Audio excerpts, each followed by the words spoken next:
CX by Design is a human-centered design company whose mission is to empower companies to create meaningful customer connections, which help increase impact, value, and ultimately make businesses more human. Liz Hubert is not only a founding partner of CX by Design, but also an acclaimed thought leader, writer, and speaker with extensive expertise in customer experience, information architecture, and design thinking.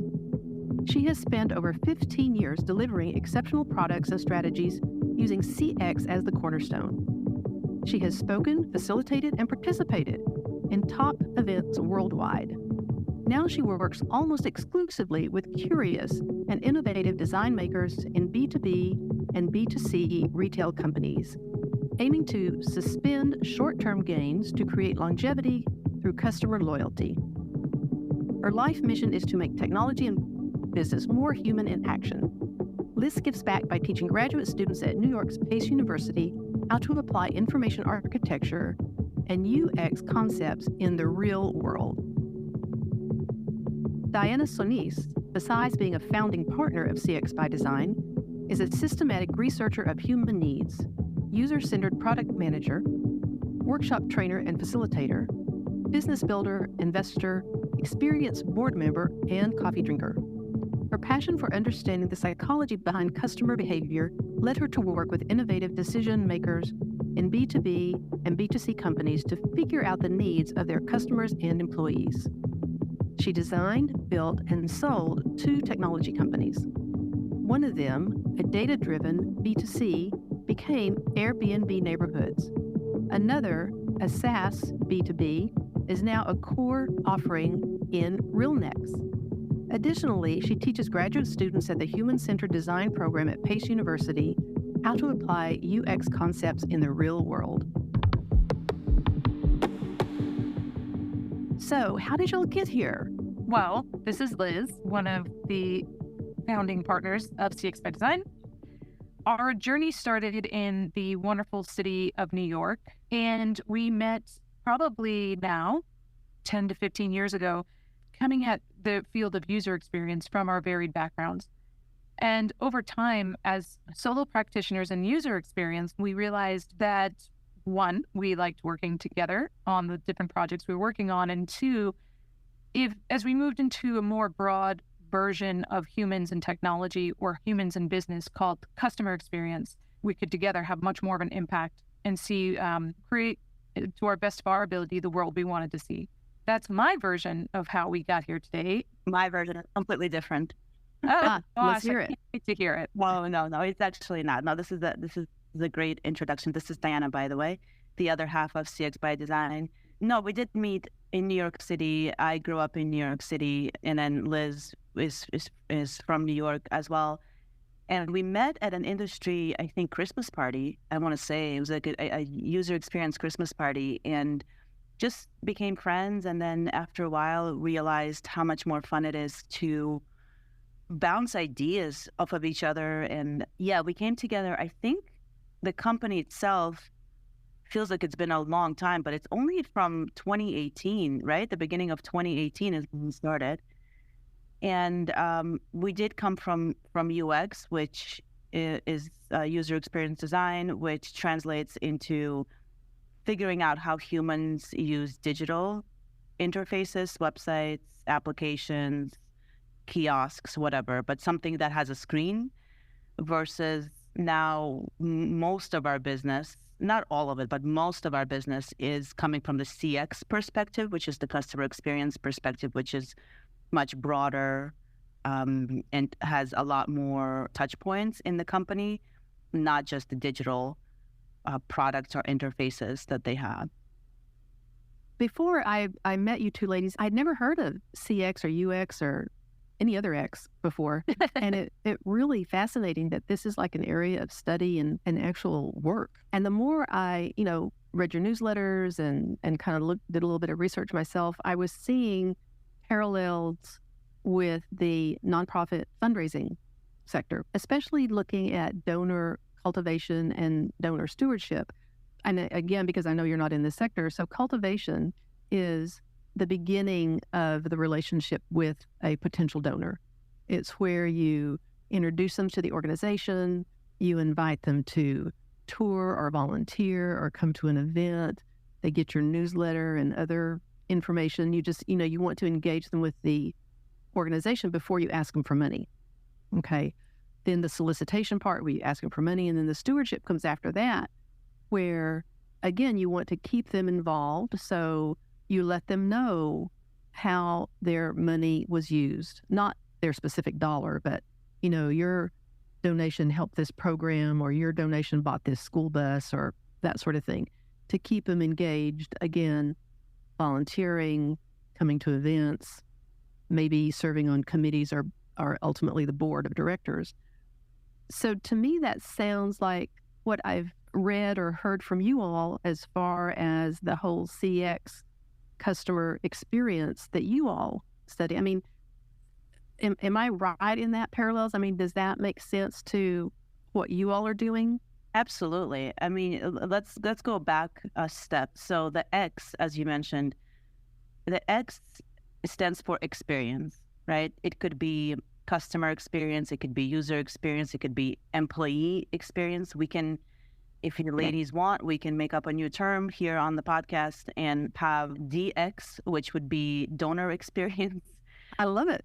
Yeah, essentially it's how a person, a human being, interacts with an organization. Yeah, it's almost not an area of study. It's almost like life. We take so many experiences for granted that have been so carefully crafted for us by organizations that we experience day to day. I mean, just think about what is the thing that we all do on a daily basis? Brush our teeth, right? Hopefully on a daily basis, twice a day at least, right?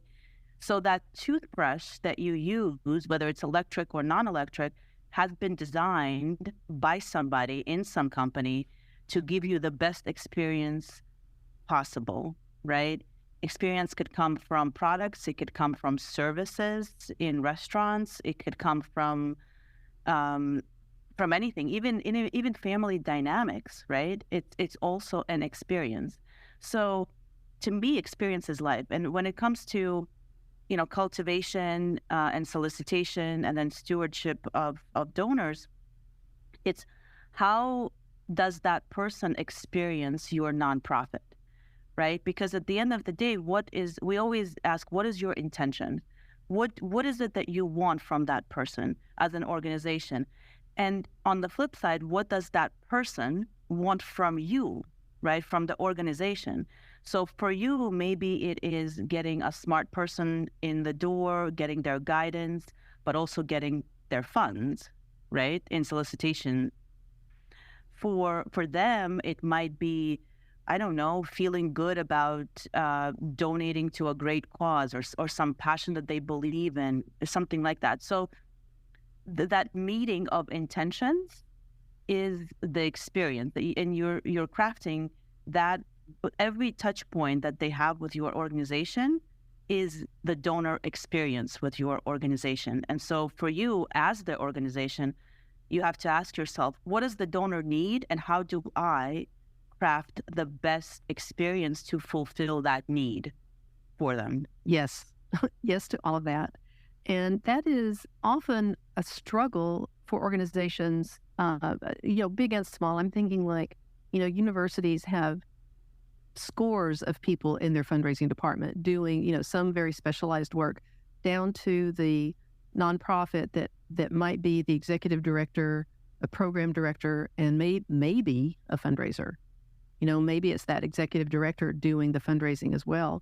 So there's a really broad, wide range of nonprofits, and they all need donors, and they all need to be able to engage the donors in a way that will keep them close and keep them engaged. I'm going to segue to some of your terminology, which I think continues this conversation of the donor experience, and let's see how these can translate to the nonprofit side.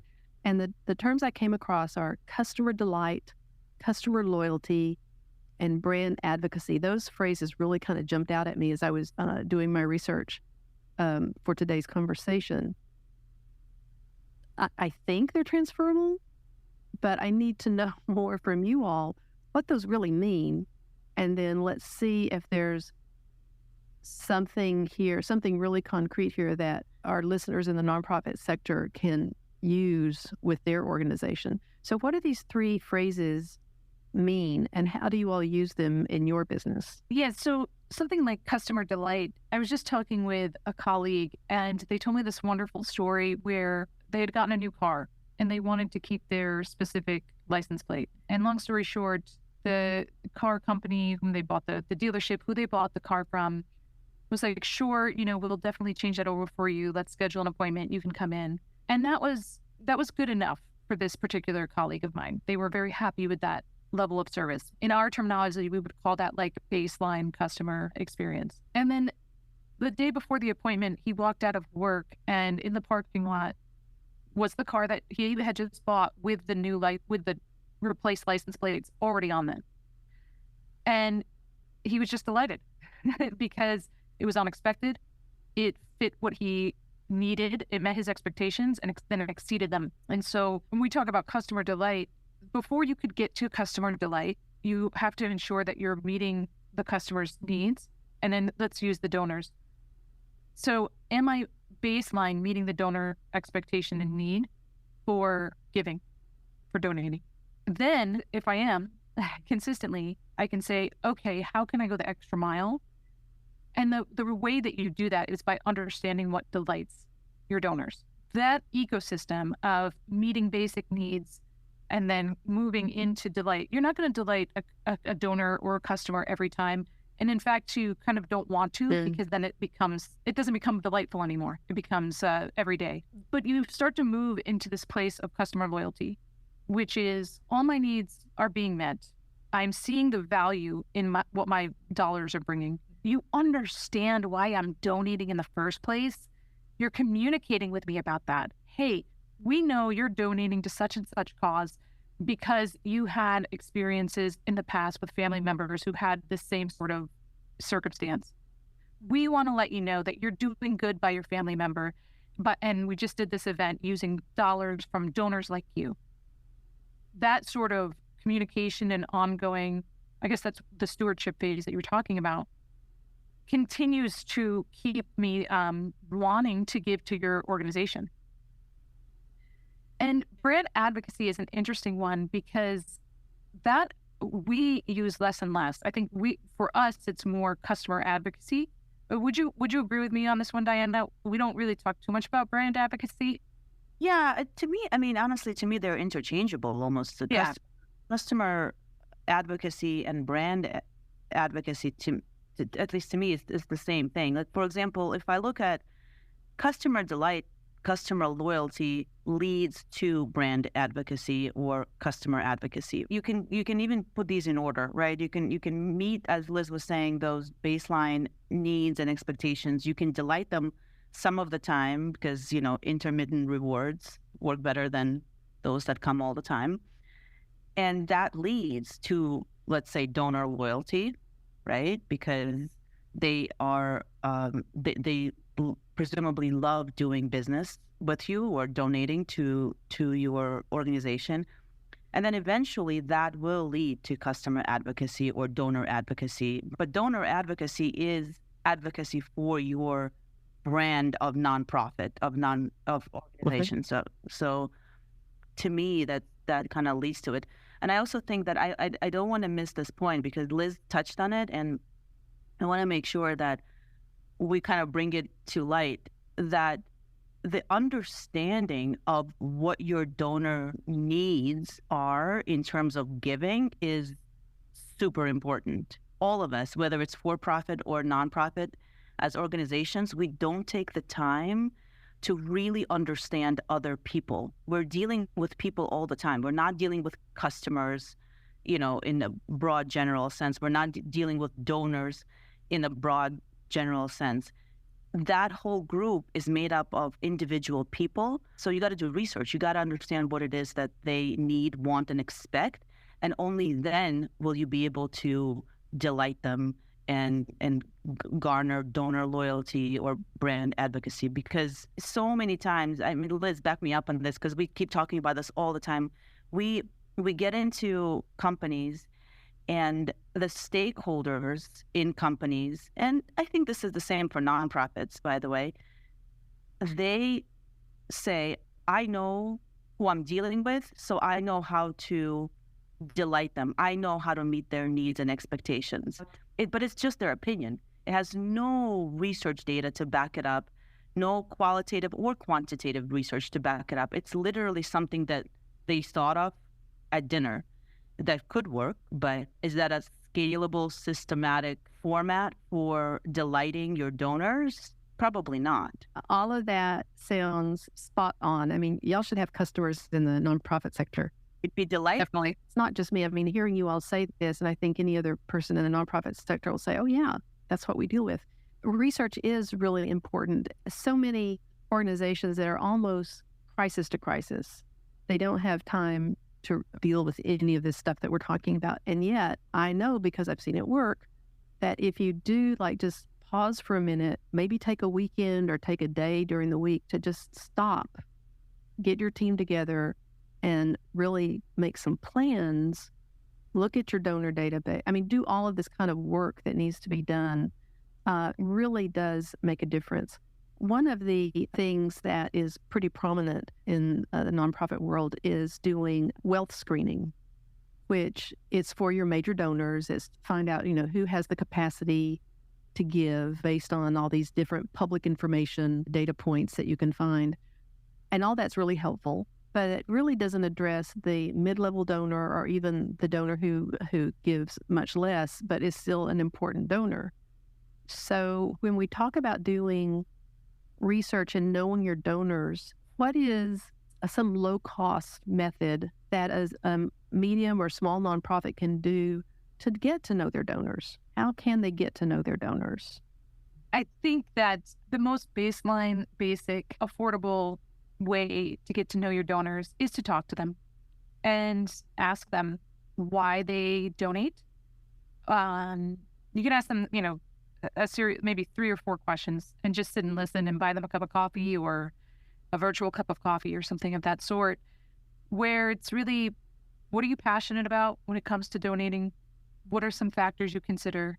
If you can wave a magic wand and make donating to an organization perfect and ideal, what would that look like for you? I think that's often what scares people away from it, because it can be overwhelming to consider some sort of large research study, which I would imagine many of the nonprofit leadership and fundraising groups understand that is important. But as you're saying, these are small to mid-sized groups. We just don't have the time or funds to do this work. I think to suspend we need to get it perfect to garner, we just need some information to guide where we're going, so we get into proactive mode versus reactive mode. And I think those one-off conversations with people who have donated in the past or are currently donating, and the types of donors you want more donations from, can really shed a lot of light on some of the big themes that you can start working with in your teams. I'll add a few things to that. So there are a lot of research methods that you can do that are not some full-blown, well-designed research study. I'll give you a few examples. There's an analogous example to this in the real estate industry. To purchase as an investor, not so much, you're buying a house for yourself, but to start real estate investing, you need capital, right? You need either your own capital or loans or whatever. Traditionally, that's had been a high barrier to entry industry for individual investors, okay? A couple of years ago, a bunch of real estate startups, tech companies realized, just as you were saying, Diana, that there are a lot of small to medium-sized investors who don't necessarily have the funds to become individual investors on their own. But if you pull them together, you can get enough capital to create a real estate fund. And so what they did was they created this platform where you crowdsource money for real estate investments, right? And that shifted the paradigm in real estate. And to understand those folks, right? It's analogous to the kind of the small to medium sized donors, because some donors are very wealthy, ultra wealthy, right? Or wealthy and up, let's say.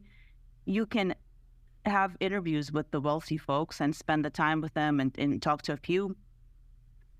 The smaller to medium sized ones are the ones that are many in number. And so how do you reach these people, right? How do you understand what it is that they need and want, and what makes them feel good, right? And so you can, for example, on your website, have a questionnaire, right? Even if you ask them those few questions in the application, but they have to be the right questions. That's the key. It's not just asking them a few questions. They have to be the right questions. And the ones Liz said were the right questions. It also depends on what the organization, the nonprofit is. But in our world, it's kind of a rule of thumb that if you are doing interviews, donor interviews, and spending the time to do that, after 6 to 8 people, you're starting to get the law of diminishing returns kind of kicks in, where as unique as we all like to think that we are, once you've interviewed enough people, you start to realize that people are mostly the same and a little bit unique, not really unique and like a little bit the same. So after 68 people, you start to get the same answers. And so if you just take the time to interview 6 to 8 people, you will probably cover about, I wouldn't say like 70 to 80% of that demographic that you are targeting, whatever that is, whatever the demographic you identify is. Make sense? It does. That is really good information. And I can see how that makes sense and how that could be applied. That's really good. I like that. One other example I'll give you is because I live in LA and I have a 10-year-old daughter who goes to public school, by the way. We have a lot of private schools here, right? And I think the private schools here figured out how to tap the parents for money, the donor parents, because so my daughter goes to public school. I'm not paying for private school, but I had toured a private school, a few private schools a couple of times. And what they do is not only are you paying yearly tuition, they also hit you up for funds for the year, right? Because it's like extra funds. But they interview not only the student in the application, they interview the parents. Every single parent of every single student that applies to that school or to those schools, they have in-depth, they spend the time to interview these people. Not only, what it is that you do and how much you can donate, but when's your birthday? What do you like? How do you spend your time? They really get to know you. So that's when that customer delight, that donor delight comes in. They know exactly that I love to drink coffee every single morning. And so for Christmas or whatever, they'll send me like the best coffee they can find so that they're memorable in my mind. That's great. One of the other challenges is keeping track of all the data. And that's another thing that I really preach is you've got to have a CRM. So many just use a spreadsheet. It's like, no, there's more information you need to be gathering. So anyway, but I love that example. That's a great example. I want to ask another question, another phrase specific to your industry that I found kind of interesting. What is a customer journey map? Go for it, Liz. So do you remember a few minutes ago at the top of our conversation, when you were explaining cultivation and stewardship to us, you basically walked us through the process of donation, or at least from the nonprofit's point of view, what the stages are. That is a beautiful segue to a customer journey map, because you basically were talking through the donor journey map. It's a focused donor journey map. But to zoom back out, when we talk about customer journeys, we kind of use the example of a road trip. You have the journey, the start of that, where you're planning the road trip, gathering materials, and then you actually get in the car and drive to your first destination, and then your second, and then, experience what you experience along the way, and then you end the road trip. Similarly, in retail, which is where we spend a lot of our time, you want to buy a new computer. There's a moment where you realize you need one. You're going to do some consideration and research. You're going to eventually purchase, and then you're going to hopefully have some relationship post-purchase in case something happens with the computer, etc. And so when we talk about and when we think about customer journey maps, it is the map of a customer's step-by-step interaction. First, becoming aware of a need for let's say your nonprofit. Let's use donors. A donor experience map would be like becoming aware of, I want to provide funds or I want to support a cause, considering which cause to support, making that decision. And then that stewardship part, which for them isn't stewardship, it's just their relationship with the nonprofit. And if you're doing it really well, it would be them sharing, becoming your cheerleader and telling other like-minded donors about your nonprofit, which then, of course, if you're talking about saving funds, saves a whole lot of funds because you actually have your donors telling other potential donors about your nonprofit.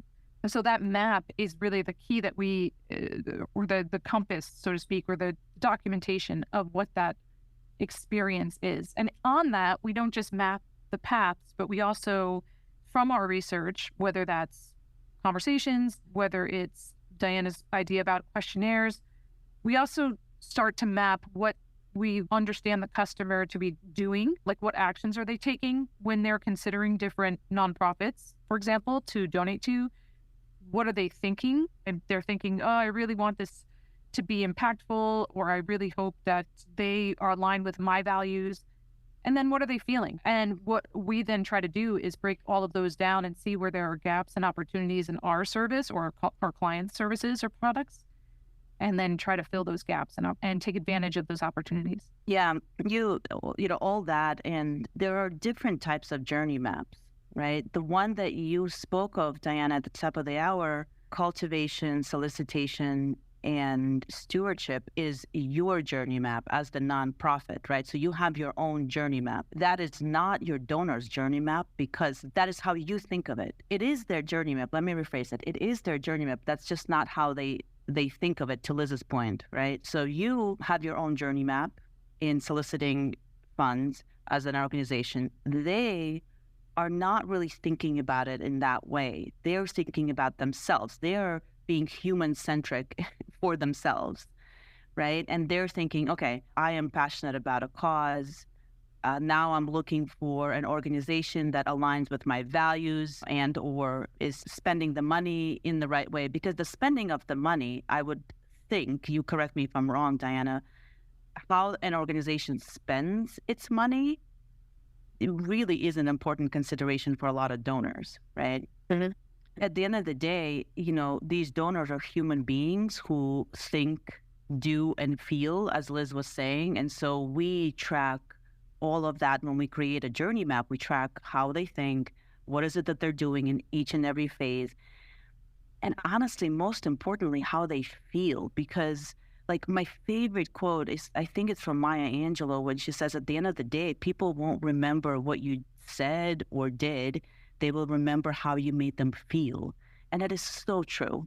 It is so true. And so how that donor feels at every touch point of that journey is their journey map. And that's the one that nonprofits need to figure out.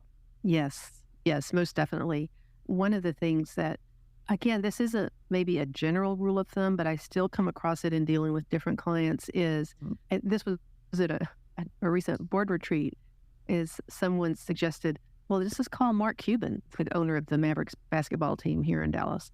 And it just kind of stunned me. It's like, do you know Mark Cuban? Does he have an interest in what we do with this organization? So yeah, it's more than a donor just having the money. It's like you were saying, having the interest. Some of the training I do sometimes is, yes, you identify your list of prospects, but you've got to do that deeper research to find out where they give, if they're philanthropic, the types of organizations they support, And where is that intersection with what you do? If you're a animal rescue and they don't give a flip about animal rescue, there's no point in approaching them. Anyway, sometimes that's a hard lesson for people to get. Not only is there no point, it's a waste of your time. If you're saying that, nonprofits go crisis to crisis, why would you waste the time approaching somebody that you don't even know what they're interested in? People just see the dollars sometimes. You talked about earlier in our conversation about coming from the tech side of things. One of the challenges, again, that some nonprofits have is their website and how they tell their story, how they ask for donations. If I'm working with a client and they have PayPal for their donation page, it's like, no, don't do that. Don't send someone off of your website to make a donation. Does CX or customer experience also have a place in working with an organization's website or their web presence? And again, taking this back to what charities or nonprofits need to know, like what works and what really doesn't work. PayPal doesn't work. I know that much. Yeah, well, a website is one portion of this whole donor journey. It absolutely, to answer your question directly, has a place because it's an opportunity to introduce yourself as the organization. It's an opportunity for the donor to understand whether their values align with that of the organization, what the history of the impact has been. And it's an opportunity to solicit donations, like you said, right? Now, one of the biggest, I think, innovations in money gathering industry actually came from Airbnb. And I'll tell you why, because I remember back in 2005, before Airbnb, VRBO was around, but before Airbnb, I had gone to Argentina. I was going to Buenos Aires, and I wanted to rent an apartment in Buenos Aires. I did not want to stay in a hotel. And the financial transaction was so shady that it was like done over email, and then I had to send him cash. It was just like, it was like a black market deal, right? At the end of the day, it worked out because it was a fabulous apartment and the guy was legit, but I can see how that could have gone wrong real fast. And what Airbnb did was not so much innovative in terms of, here are all these apartments you can rent, because VRBO was around and you could rent apartments on Craigslist too for short-term rentals. What they did was they made the financial transaction secure. They made the people who rent apartments when they travel feel secure in giving away their money to whoever's on the other side.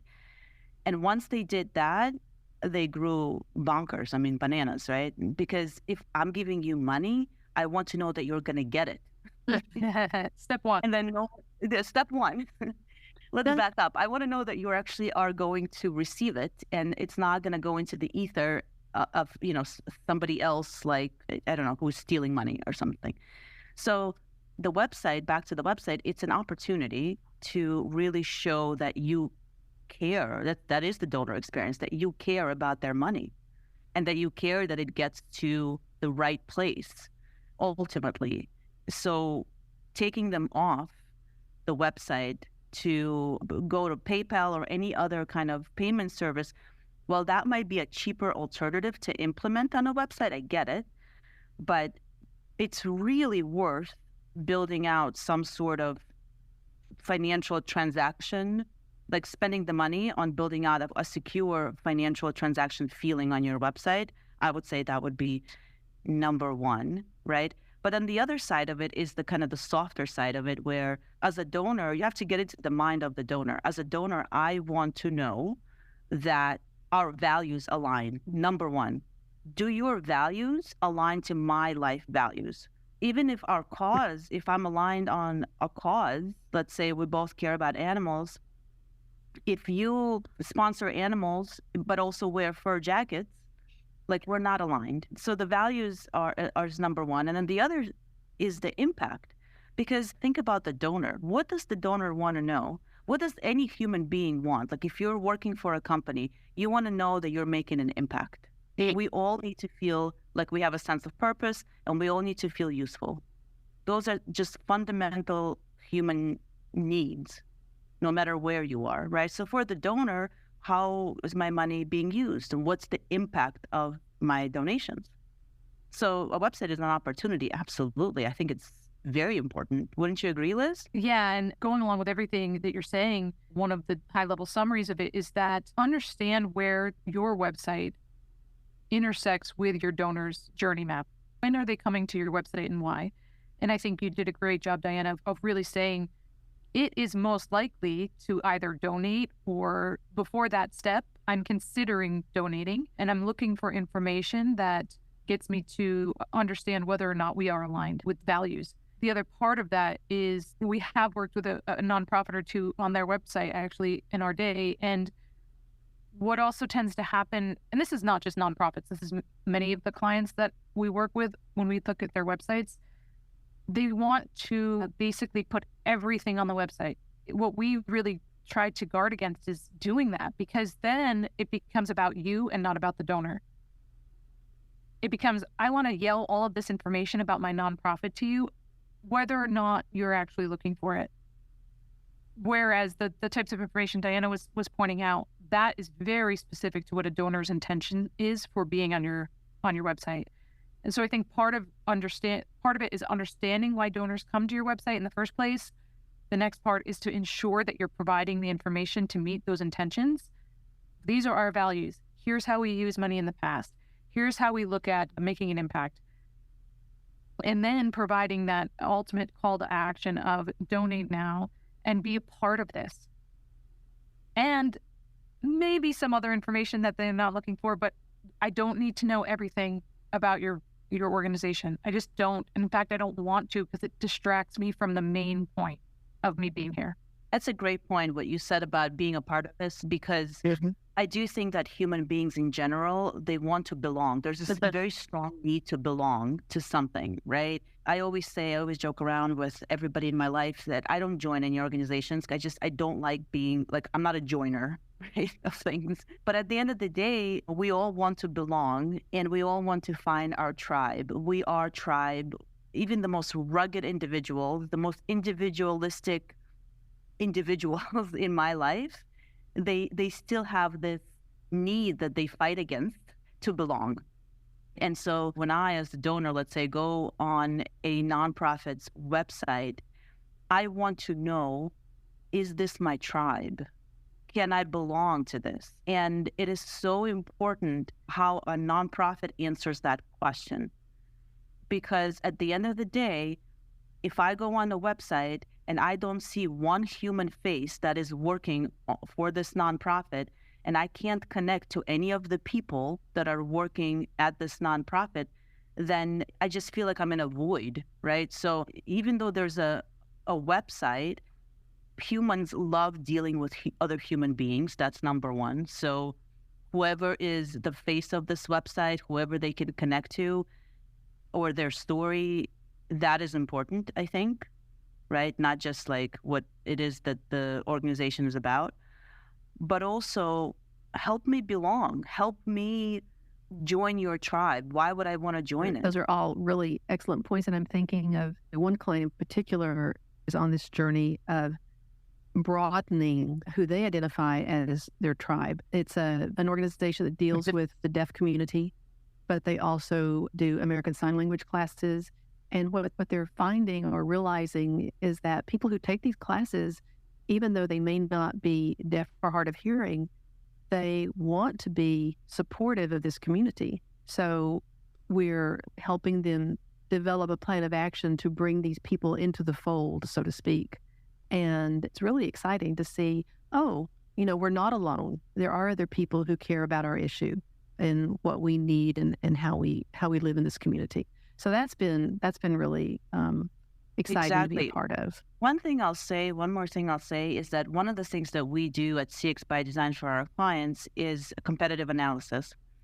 And that is quite useful because not just to know what your competitors do, so to speak, but how they do it, But part of that competitive analysis is not just direct competitors. So, for example, if you're a nonprofit that is focused on deafness or things like that, or animal welfare or whatever, you're not just looking at other organizations that focus on the same thing. But what becomes really interesting in competitive analysis is when you look at other industries and find, I'm going to say business models, but just frameworks of how they do things that's analogous to what it is that you are trying to do. So, for example, if you are trying to figure out how to build a tribe around animal welfare or deafness, this is going to sound out there, but trust me, this works. If you look at, do you all know K-pop, Korean pop, that's blown up in the last couple of years?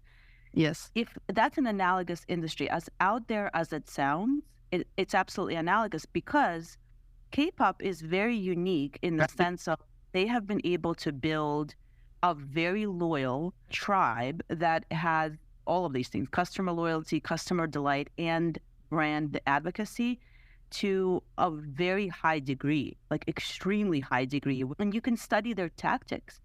No one's telling you to, use all of them. But the question is, how can I translate their tactics into my industry? Extremely useful. Find other examples in other industries and translate them to nonprofit. And that's innovation. I mean, what else is innovation? Great idea. And it's also differentiation from the rest of maybe people in the nonprofit sector. Because what happens is, as Diana's stating, is you start to only look at what other nonprofits are doing. We see this in the private sector all the time, where I'm looking at what other retailers are doing. I'm looking at what other, wellness companies are doing. And therefore, we start to create our own microcosms. Instead of, if I look outside of that, I can bring in some, I love how you framed it as innovation, Diana. I can bring that into my company, and therefore we stand out from other organizations. Exactly. I mean, it's just like it's like the real estate example that I gave you guys a bit earlier. I mean, I think, Diana, you are spot on. I think that there's tons of, I'm sure, wealthy people and donors. And I think a lot of nonprofits, most of nonprofits are going after these people, right? And everybody's going after them. I mean, once you hit some sort of an ultra wealthy mark, they're like inundated. So that's one demographic, but there are so many of us that are kind of in this middle ground, and none of the nonprofits that I know of are monetizing that at all. At all. There's a whole generation, like a millennial and whatever generation name comes after that, who are so caring about all of these causes, but they don't have the ultra net worth that most donor profiles have, but they still want to donate. So, I mean, even if you look at like Obama's campaign, that's a great analogy for nonprofits. How were they able to finance that first campaign when he ran for president is amazing. It was crowdfunded by like $5 donations. Definitely. All these people around the country. Why can't a nonprofit take a playbook out of Obama's first campaign and do something similar and crowdfund their cause? There's no reason why they can't do that. I know that is used. I think it's having someone that can really pay attention to it and make sure it stays on track and that things follow whatever that path is to get the money in. But crowdfunding is something that I think some smaller organizations use. I think maybe the mid-sized ones don't think about it, quite honestly, as a potential source of funding. But yeah, there are some other ways out there. And I think as we see a change in generational leadership among nonprofits, that we're going to see a change in some of how fundraising is done. I just have to point this out because, Diana, you made the most millennial comment of all comments during that statement where you were like, millennials and like whatever other generation coming. I know, we're millennials. I know. But it was great. It was so good. It was great. They're like the ancient millennials. So millennials, I believe, start out in, I think, 1981. That's right. And we just made the cut, Liz and I, just like, but the thinking of like, we don't even bother ourselves with understanding who's after us. It's like, come on. It was great. It was beautiful. I love that. That's great. Yeah. So, all right. I want to combine a couple of questions that kind of goes back into your arena, just because I'm curious. So I want to talk about how you all work with clients. How do clients come to you, or how do you identify your clients? And I would guess that they come to you because there's some sort of crisis, or maybe not. So how do you work with your clients? How do you start working with your clients? And then is there a crisis involved in it? Did you want to go, Diana? Oh, I was just going to say that I was going to give the most UX answer ever. It depends. In our profession, we all start all our sentences, well, it depends. And it does. So our clients come to us usually through some sort of referral, or and sometimes not, but it's usually the case because what we do is can seem very specific, even though it affects every single human is a customer of anything. But there are some clients who are forward-thinking, proactive clients who are not necessarily in crisis, but they understand that if they don't take action now, they very well could be in crisis very soon. Those types of clients, the crisis they see is, we have a very healthy business. We have a good amount of clients. However, we do not have a plan for how to cultivate ongoing relationship with our customers or clients or whatever. So at any moment, our business could start to decline, and we need a way to ensure that we create loyal customers so that that doesn't happen. Those are not the majority of our customers or our clients, but they do exist. We do work in that way. Oftentimes, there is a crisis of sorts, as you're pointing out, and that crisis usually, I was going to get very philosophical, has to do with the abyss and the unknown, but then I'm going to pull myself back from that, from my Pisces nature. It has to do with there's some sort of immediate challenge that they're facing. It could be something like, we've been selling a medical device through a prescription to patients, like through doctors and prescriptions. Now we're going direct to consumer, and we are not quite sure how to talk to our consumers or customers. And we need experts who are customer experience people that make sure that we create the same sort of awesome experience that we can do on a patient to doctor basis.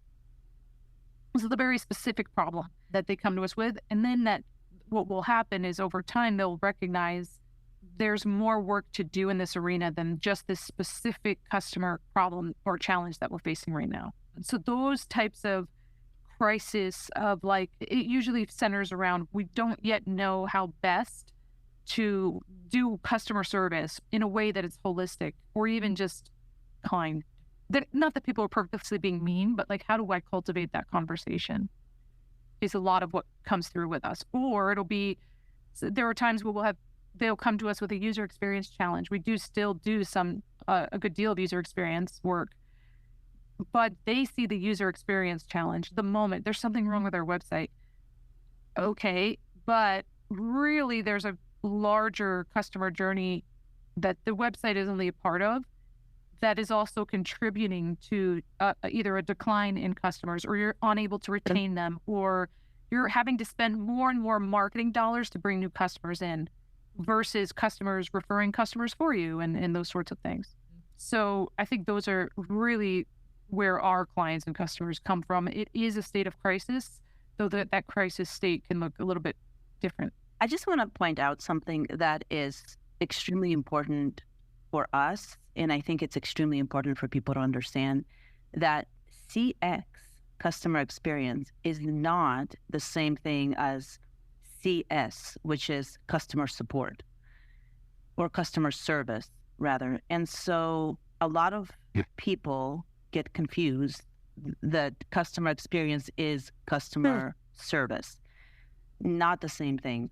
Customer service is a part of customer experience, but your company's customer experience hopefully goes beyond customer service and starts with it touches everything, right? It starts with when the customers are just discovering your product or your service, when the website, how the marketing team interacts, or the sales team interacts with. Basically every single touch point that a customer, a user, a client, a donor has with the organization is your customer experience. It's touches everything, your operations, even like the people who are not client facing or donor facing, they're still supporting the donor facing people. That is still your customer experience, because without that support, your donor facing people won't be able to do their job. So customer experience permeates basically everything in your company. And a lot of people confuse it with customer support. So we do have clients who come to us that confused, and they say, well, I need help with my customer support. And to Liz's point, what they quickly figure out is that, well, customer support is one thing, but how do we deal with these other parts of the company that are also a customer's experience with us? Right. I can see how that can be a misunderstanding with people looking for your help. I have two more questions. One of them is, I want to ask you all about customer experience in relation to volunteers and maybe even the clients of a nonprofit. And then my last question will be, what is the one thing you want our listeners to remember from our conversation? So my next question is, I'm thinking the whole thing of customer experience can also be applied to working with volunteers and possibly even clients of a nonprofit. What do y'all think about that? And I ask a question back. What are clients of a nonprofit? Okay, clients are going to be the people who receive the services. Like if you're a homeless shelter, they're going to be the people that are living in the streets that you take care of. Or if you're a animal service, honestly, it's going to be the animals and the people who want them, which are not necessarily going to be the donors. So it's the people who receive the services. And then the volunteers are the people who are so bought into what you're doing. They may not be donors, but they will give you their time, and you want to make them into donors. I would say that everything that we spoke about applies to all of these, and all of these back to the journey, the customer journey, the donor journey. You can have a volunteer journey, you can have a client journey. All of these are separate journeys. They all intertwine, and they're all part of the same human journey, I suppose, to get really philosophical. But they are, for the purposes of mapping this out, they are separate journeys. And all the principles that you would apply to your donors, we would, I think, recommend that you apply to both the volunteers and the clients. So, for example, in our company, because both Liz and I teach at Pace University, we rely heavily on interns who are they are volunteers, I guess, I suppose, in this kind of ecosystem, right? And that intern experience for us, the experience that we provide for these interns is extremely important. Because yes, they're getting something from us, we're getting something from them, but the whole experience is very, very important, right? Like, for example, next to my house in LA, we have the Wallace Annenberg Pet Center, which is, I call it the Ritz of all pet shelters. I mean, it is literally like I would move in there. Yep. Every single animal has their own room. They have a dedicated medical health. I don't know what kind of heavenly lottery these animals win that get into this shelter, and they get adopted very quickly. I would encourage every single nonprofit to look at their social media account on Instagram. It's the Wallace Annenberg Pet Space is what it's called. The volunteer, the donor, and kind of the client experience that these people provide is extraordinary.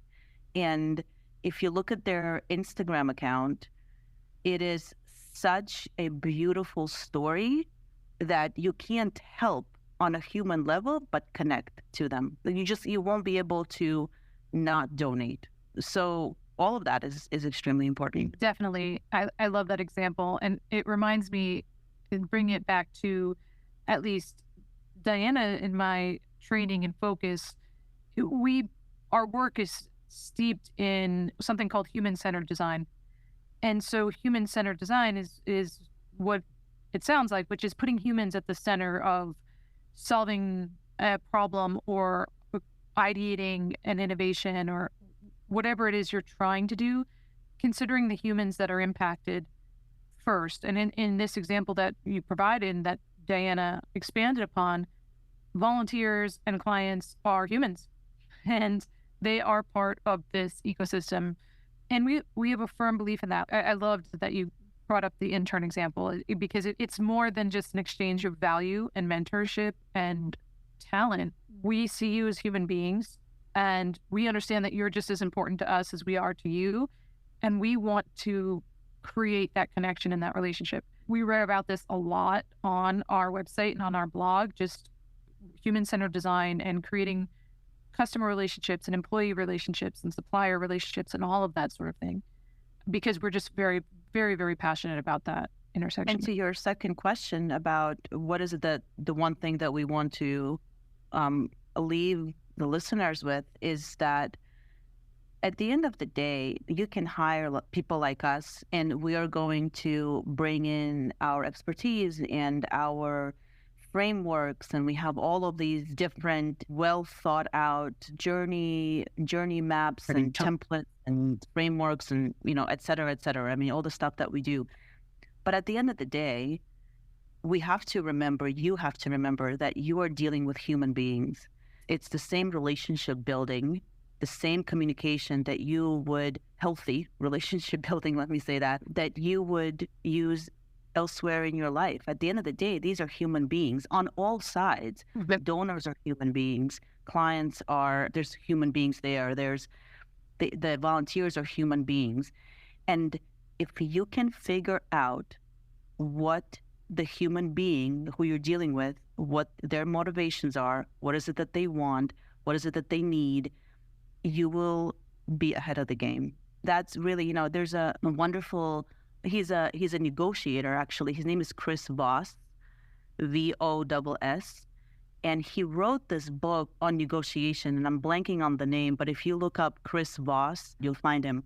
His wonderful material on negotiations. But at the end of the day, his advice has always been like, figure out what the person is looking for. Right. What does the person need? If you can get that far with your donors, with your clients, with your volunteers, then the rest of it is easy. Agreed. And success comes from all of it. The impact that we're talking about is human impact, and that ultimately leads to more funding for your nonprofit, which ultimately leads to more impact and more ability for you to meet the mission that you're striving to meet.